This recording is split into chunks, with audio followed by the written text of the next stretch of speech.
Hi everyone, it's Arthur from Zebra Home Cinema.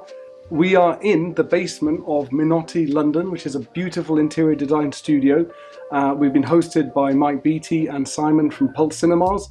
They've got quite an extraordinary space in the basement of this building where they've set up an amazing media room, and we'll come on to that in a bit more detail.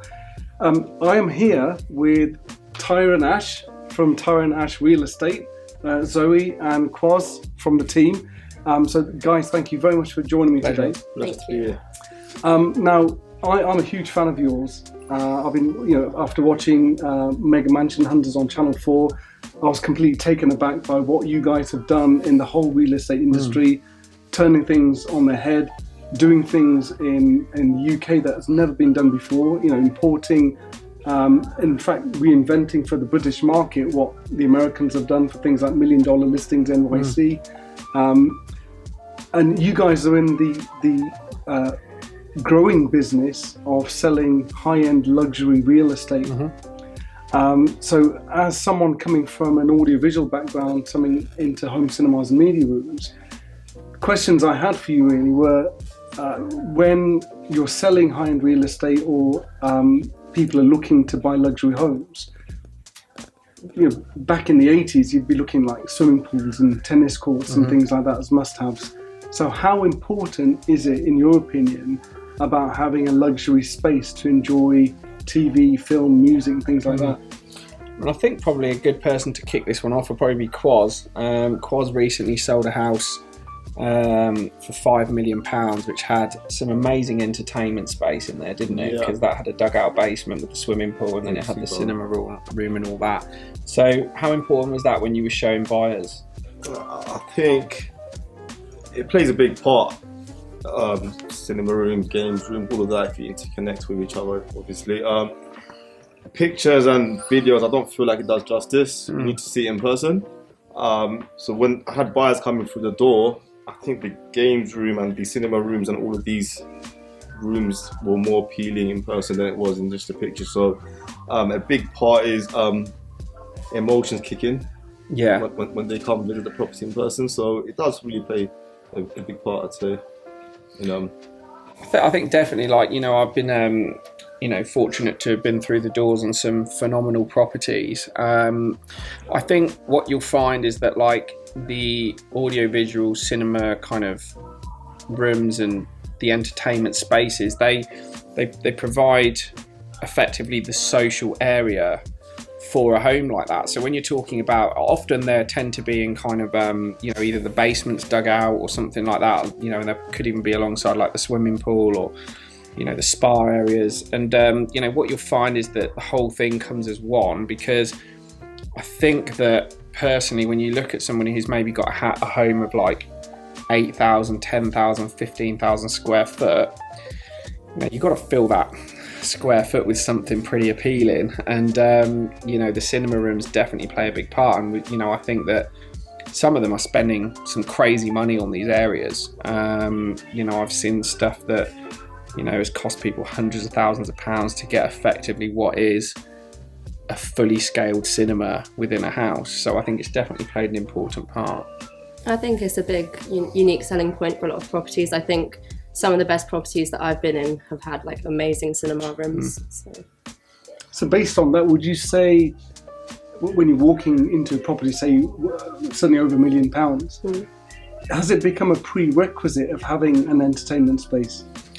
I think that, it all depends where you are, because £1 million in parts of London gets you a 3-bed terraced house. But then I think if you're going onto the outskirts of London and you're getting to £1.5–2 million, you can get some very large properties that have got some phenomenal entertainment spaces. I think the reality is that it's all to do with the style of house. I think that it tends to lend itself more to kind of the ultra modern, kind of high design, types of properties, because these fit in with the sort of characteristics of an ultra modern kitchen that opens up to kind of the the open hallway with the bespoke staircase, and then the doors open to the cinema room, which has been completely soundproofed, and it's got cinema style double chairs or lounge chairs, and some of them even have popcorn makers in there, and they've got immense sound systems that are coming through the walls and all that sort of stuff. So It's extremely important. I think that the reality is it's a healthy investment from someone who's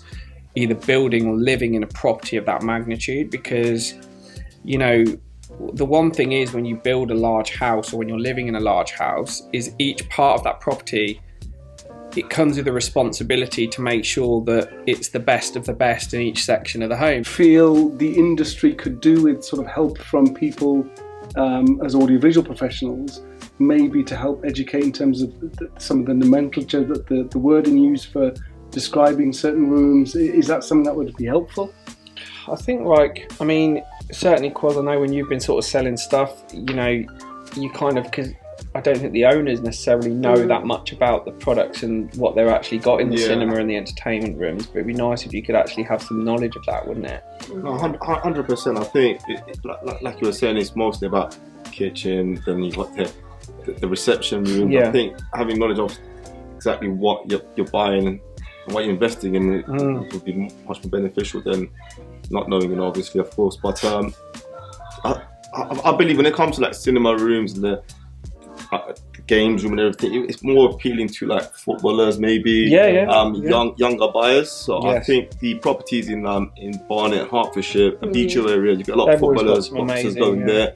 Everyone's got the like games room, the bar, the swimming pool next to it. It's more appealing to like these kind of buyers. I think every property has its own certain kind of I think individual niche, aspects. no, definitely. I think like it's, you know, with anything, it's kind of, it's knowledge of a product. I mean, at the end of the day, you know, what you've got is a collective of things, and certainly the difficulties for us as agents is we've got to know everything. So it's like we've got to know what type of windows are in, we've got to know what the you know, how deep the swimming pool is, what's in the cinema room, what stone they used in the kitchen, what tiles are in the hallway, what grade granite. It's crazy. It's funny you say that, but on say $1 Million Listings NYC, this is what Ryan Serhant is brilliant at doing, and he will tell you this is Calcutta stone, or you've got, you know, Miele appliances, and everyone gets used to that sort of language. When it comes to the media room, it's blank faces on every single platform. I'm thinking, as an industry, we could probably collaborate and do a lot more for you guys to say what makes this room in this $5 million property, you know, $3 million pad, completely unique and different to 10 of the other ones which we're selling. To reflect the value of that property. Oh, I think definitely. I think that, look, if I was buying a property of that level, I'd want to know and certainly be able to be demonstrated, you know, exactly what I'm buying into. And you know, and I think I went into there was a £12 million house that I listed not long ago, and the guy was an audio-visual specialist for, I believe he worked for like Universal or someone. He was, you know, he was a top dog in that kind of industry, and the sound system was so ridiculous, like to the point where he was obviously very proud of it, and he was showing me it, and you know, it was absolutely insane. And you know, I think to myself, it's brilliant, but like, you know, do I want my hat to fly off every time I turn the sound on and stuff like that? It's like, you know, I don't need my chair to rumble every time something happens or a T-Rex walks by, but like, you know, but I think that there's like a level of like, you know, knowledge that needs to happen. And also I do believe that with a lot of the buyers that are into kind of the entertainment spaces, they're going to want to know what they're buying into. I mean, at the end of the day, you guys will probably know better, but you probably have like certain individuals that will come into your showrooms, and then they will get quite excited about the technology involved, about kind of the level of sound, the level of picture quality. In a space like this, what was your experience? What you were expecting, what you experienced? What was quite nice was also we walked in and there was like a huge impressive like image. Was it Sean Connery? I was disappointed I wasn't on it, but you can't have it all. And not yet. If I was going to buy one, that's the angle you're going to get me on. And so, you know, the fact that, because like what you were saying is that like with televisions, when they're not being used, they can be effectively a wasted space. So you had this very intelligent and clever idea of putting a really tasteful image across it, and then for that to then wind up when you're ready to watch it, and then the speakers, and I noticed the sound system was extremely impressive. I think there was like a concert or something that was going on in the film, and you know, the quality of kind of the voices, the individual instruments, the way the sound was traveling around. It was very, very high quality. And I know that this initial picture was through a projector, and the sharpness of the picture was extremely impressive. And I think that, you know, certainly if I was in the market, you know, for something like that, I would have definitely been impressed seeing that, because I think you can only appreciate something like that when you're actually sat in front of it and you're experiencing it, because that's what it is it's an experience. Anyone who's going to have that in their home is looking for that experience. And, you know, when they experience it in one of your showrooms like the one we're in, I think that's where the real value comes in. So no, I definitely could see the value in that as extremely impressive. Zoe, were you suitably impressed? Yeah, very much so. I think, again, it's the fact that it's a picture that's hidden and then it reveals, you know, the cinema, and it's the fact that the lights turned off and everyone was engaged in the whole production. It was really lovely. Awesome as well. It was, wasn't it? Yeah, the way the seats were like rumbling. Yeah. And again, achieving good audio but hiding it, that's the trick. And not a lot of people will realise that, but there's a lot of design that goes into it, just in terms of the components, putting it together, to make sure that, you know, no one's distracted by any of the products. That's what you're saying, it's the actual experience. Now, talking about experiences, let's just talk about, you're in the industry of luxury. You know, let's not shy away from that. And this is something that is evident from your business. I wanted to ask you, as a business entrepreneur, you know, you guys are relatively young in it. Just I want some words of wisdom or gems of wisdom from you on growth and where you see things, how they happen, where they're going. I think that, like, one of the sort of most important lessons I've learned from business as a whole, certainly within the last kind of 2.5 years within this business since it launched, is, you know, evolution is the key thing in business. Is that most people, they kind of think, oh, they've got a successful business model, that's fine, it's making money, and actually that is often where businesses are at the most vulnerable. And the way we've sort of adapted and grown so much within the industry is because we are evolving daily. You know, every single facet of the business is being improved, it's technologically being advanced, we're being marketed at a higher level, we're being seen by more people, we're more active on different platforms, we're engaging different audiences, and that in turn is allowing us to bring more clients into our business. That's allowing us to do more business with clients, that's allowing us to market to a higher audience, and the whole thing is evolving far quicker than what our competition is. And I believe that in any industry, in any business, we think there was a time when everyone was using Nokia phones. And I remember only ever buying a Nokia phone. I'm showing my age, but you had the Chrome one, didn't you? Yeah, I did. I think there was a Chrome one knocking around there somewhere. And then suddenly iPhones happened, and the industry changed. You know, there was a time where everyone was only getting black cabs. Now they get Ubers, and you know, evolution is the key thing in business. You know, and that's what effectively sustains growth. Is that you shouldn't be looking at what you're doing now. You should be looking at where you're going to be in a year or 2 years' time, and how are you evolving your business to be there, as opposed to waiting for the horse to bolt and then it's too fucking late. What messages or what pearls of wisdom can you give to people either wanting to come into your industry or any sort of business, just to instill hope? I think if you have a passion for something, then you need to go for it. I mean, we had a conversation, it's like I was at a crossroads, whether I was going to go down the traditional route that my parents wanted me to do, you know, go into law, or actually do something that I'm passionate about. And I'm so glad that I took that risk, because, you know, I'm making money, more money than, you know, I ever thought that I could imagine making. That's great advice. I think. What about you, Quaz? What would you? But I've always had a question for Quaz. I wanted to ask him. See you later. If you could speak to your younger self, so your person who was, let's say, like 8, 9 years ago, 10 years ago, the person who was getting into trouble and doing whatever he was doing, what would be your advice you'd give him? Should have met you earlier. Track down this guy. You mean like living that? Just generally life advice to that guy. If you could meet yourself 10 years ago and you could give yourself some serious advice, what would it be? I did I start, man? Chase your dreams, man. Yeah. Don't give up. Literally, just don't. I think what most people do is they try to change their ways. They'll try it and it won't go right, and they'll just give up completely. Yeah. Where you need to just go through that tunnel. Just go past it. Just don't give up. The more consistent, the more patient you are, you'll eventually get there. But it's all about determination and how much you want it. That's what it comes down to. It's never about, I want to try and give it a go, let's see how I get on. It's how much you actually want it. You say you want this, but go out and get it. What do you have to do to go and get it?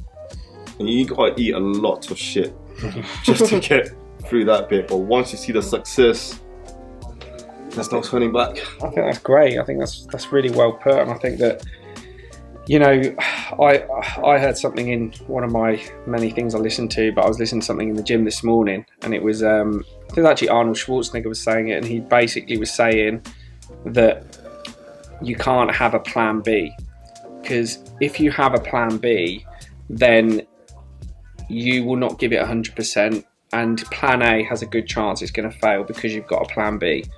And I think that what Quaz is saying just there is, you know, it epitomises that actually, for me, I would do the same thing. If I could speak to myself 10 years ago, the first thing I'd do is give myself a very hard slap. And then the second thing I do, after I've picked myself up off the floor, is I'd just say, look, focus on one thing. The problem with most people is they're watching an entrepreneur speak here, they're watching a guy on crypto speak here, another guy on real estate speak here, another guy on property development speak here, and before you know it, you've been on 5 different courses, and you are going to do a bit of this, a bit of that, a bit of this, and then you become a master of nothing. And then what happens is you're running around trying to make up, because the problem is entrepreneurs say get multiple streams of income. Right, that's what they keep saying. Multiple streams of income, multiple streams of income. The one thing they don't tell you is you need one solid stream before you go to multiple. There's no point in having a tiny bit of money in 5 different places because you're still fucking broke.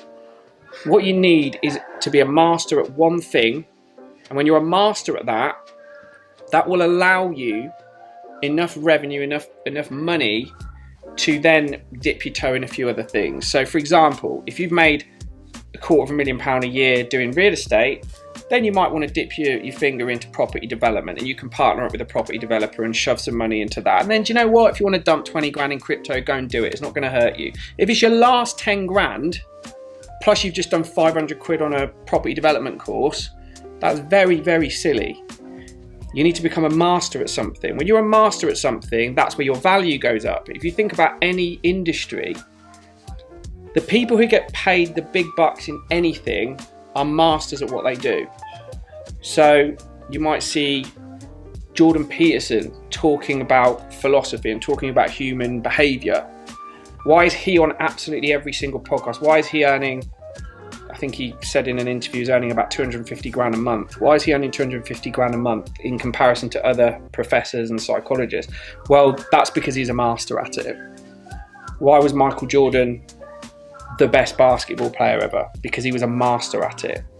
Why is Cristiano Ronaldo the best footballer? Because he's a master at it. He wasn't an okay footballer and he was quite good at cricket. That wasn't how he made his name. He was a master at something. So mastery is what everyone should be looking to achieve. And when you're a master at something, that will allow you to blow the lid off what you can earn in that subject, because you know everything about that subject. So for example, for me, I could give you a 5-hour presentation on what I know about real estate, and then I could do the same again consecutively for a week, which I know a few of you have sat through, and I wouldn't need a single note. I wouldn't need a single note. I do presentations without any notes, and the reality is mastery is closely aligned to embedding knowledge into your subconscious side of your brain. So when you think about picking up a glass, you've got to consciously engage that conscious side of your brain. So you've got to think, right, I need to pick up the glass. Then when you're talking to someone and you drink the water, that's your subconscious brain, because you know how to drink water. You're not going to choke on it. You're going to drink it and you're going to carry on with your day. Well, it's the same with knowledge. When you read a book or a piece of knowledge about a subject you know nothing about, it activates that same side of the brain, like you're trying to pick something up. It's a bit like you've got to concentrate. But when you've read that piece of knowledge 20, 30 times and it ingrains itself in your brain, it becomes as normal as drinking water or riding a bike or driving, because you already know it. So that's what mastery is. So when you talk about, like, I think if anyone's ever watched like Steph Curry, the basketball player, and he hits like 3-point shots like no one's business. Like, there's videos of him hitting like 20 in a row from different parts of the court. That is repetition of the highest level. That is in his subconscious brain, how to sink a 3-point shot. If you gave him a golf club, he's not going to be as good. He might be okay at golf, but he's not going to be as good as what he is at that. It's because he's done it thousands and thousands of times. That's what mastery is. Mastery is actually just another word for repetition. Repetition is what breeds success, and that's what we do. So like when you talk about like advice for people who are like trying to make it in business, people who are coming out of university, people who are lost, people who are 50 years old and they don't know what they want to do, pick something to be a master at, because when you become an expert at anything, that's when you can make serious money. I bumped into a guy in my car park, on the underground car park where I live. He had a nice car, really nice Bentley, and I just got chatting to him and said, what do you do? You know, what do you do? And he said, oh, I manufacture brushes. I said, brushes? You know, brushes. And he said, yeah, we industrially manufacture every single type of brush and distribute it worldwide. We're talking about brushes that paint the motorways, brushes like that sweep up showrooms, whatever, brushes. That's what he does. But there isn't anything I don't know about brushes, he said. And he's a multi-millionaire. Wow. Do you get what I'm saying? That's what mastery is. And like mastery is just about, you could pick anything. I guarantee you those cones that are on the side of a motorway, there is a millionaire sitting somewhere who designed that fucking cone. I'm telling you. It's the same with everything you do. It's like you've got to be a master at something. And that's when I learned that. That's when my world changed, because when you know so much about a subject, it gives you a very, very strong sense of significance and confidence. And also what that allows you to do is it allows you to teach, it allows you to then pass that knowledge on to other people for them to be good at a subject. If you're just okay at something, believe me, like, you know, they might be handing out trophies at school for kids taking part, but in life, you don't get trophies for taking part. You get trophy for coming first, and that's it. And that's what I'd advise anyone who's looking at entrepreneurship is, if you want to be an entrepreneur, if you want to run a business, the first thing you've got to start with is have unrivaled knowledge of your product or service, and then you can start scaling it out.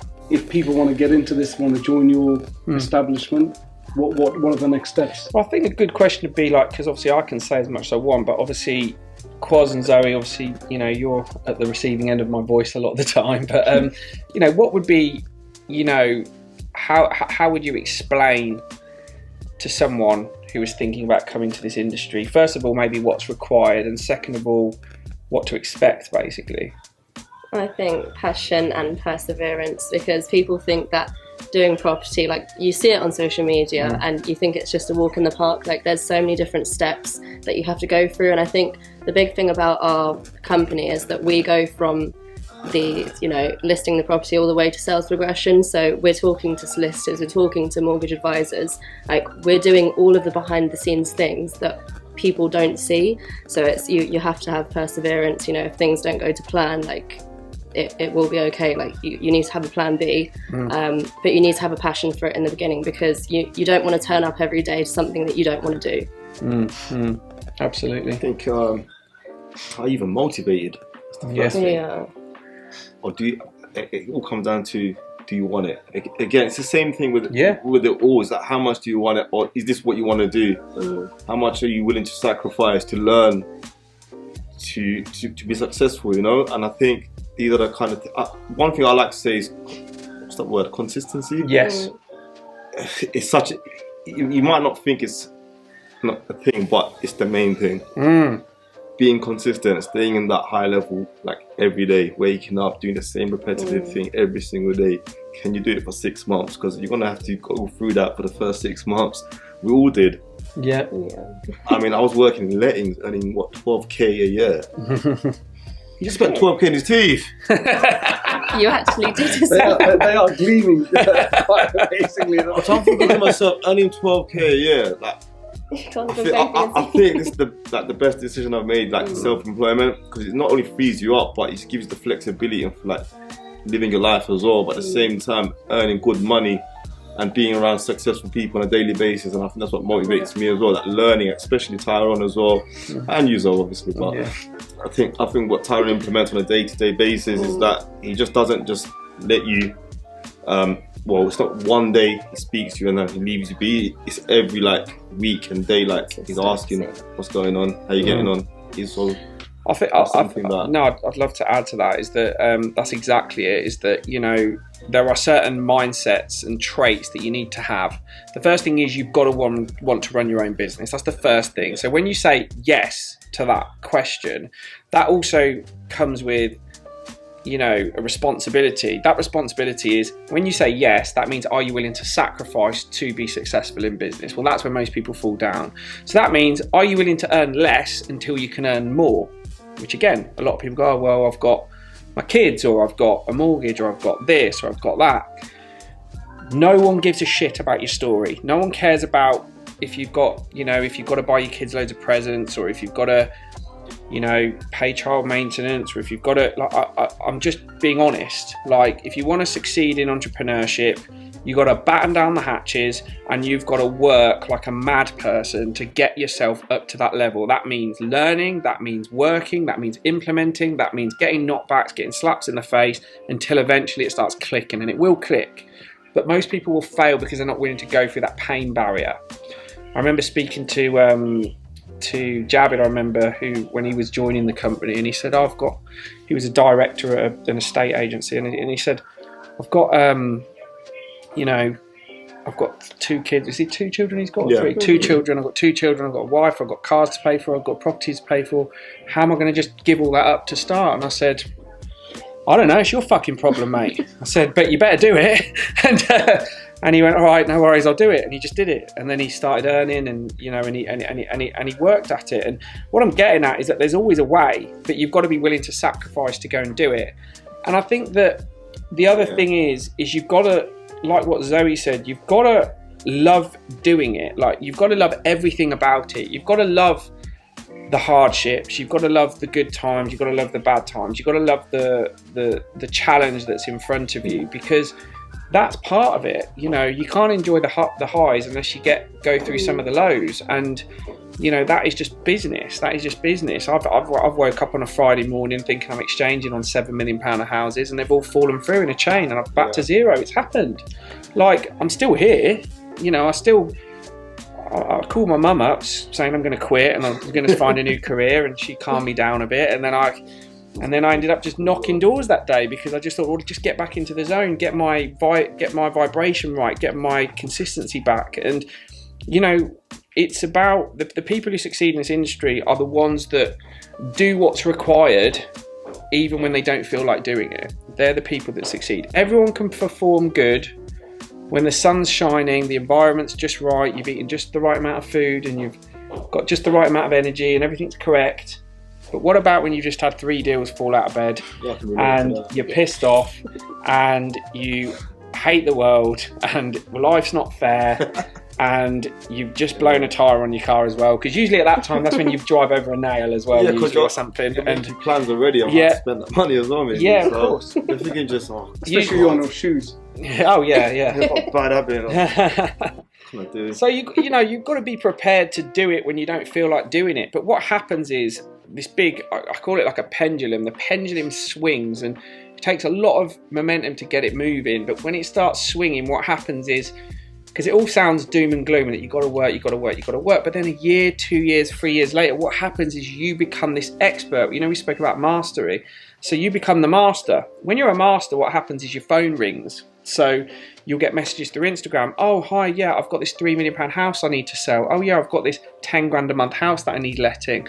Oh, how's it going? My friend's got a house to sell. Oh, I saw you sold that property for 5 million. My friend's got a £4 million house. Can you sell that for him? And that's what starts happening, because you've been working out. And what will happen is, as you're vibration is correct, your consistency is correct, your business is hitting, you're starting to build momentum, then business starts coming to you. Then your phone rings, then your DMs start getting a bit busier, then, you know, deals start happening. Then someone will ring you up and say, yeah, I want to offer you the asking price of £5 million, just out of the blue. Funny enough, you never get a £5 million asking price offer when you sat on your ass watching Netflix. It never happens. It never ever happens. It only ever happens when you're busy. And it's funny what they say, the harder I work, the luckier I get. And that's what real estate is. The harder you work, the luckier you get. And, you know, if you want to do it as a career, just understand that everyone you ever watch on $1 Million Listing, everyone you ever watch on Selling Sunset, let me tell you something, they went through hell and back to get there. If you watch $1 Million Listing, go and listen to an interview with Josh Altman, and he's getting interviewed by Jordan Belfort on YouTube. He talks about it, and him and his brother that had nothing, they went into the area and they just had loads of their literature in their boot, and they were just driving house to house to house to house, knocking doors, till finally they got one. Then they sold it and they marketed that out to everyone, and then they just built it from there. And now they're doing like billions. Wow.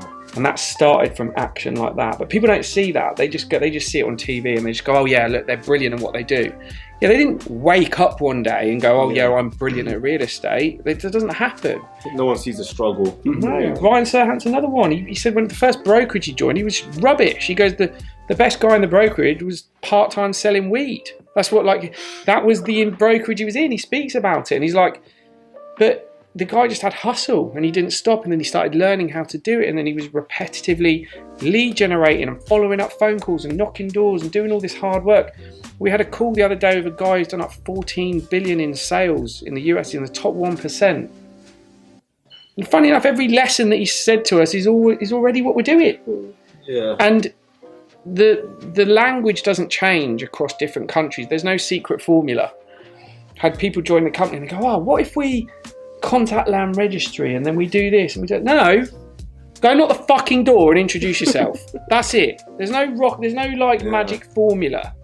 And you know, you've got to be prepared to do it. Are you ready to go knock on the door a rainy Tuesday night when it's dark outside, it's cold, the rain's blowing in your face, and you're ringing someone's buzzer and then they're talking to you through the corrugated iron gate and they're saying, what do you want? And you've got 10 seconds to explain who you are to try and get the gate open so you can have a chat with them about their £5 million house. Doesn't sound very appealing, does it? And dress meticulously. Yeah, and dress nice, yeah, and pretend that you're happy to be there. You know, because the reality is you've got to be happy to be there. But then when you exchange contracts on it and you change your life or your family's life or your children's lives, that Tuesday night was worth it, wasn't it?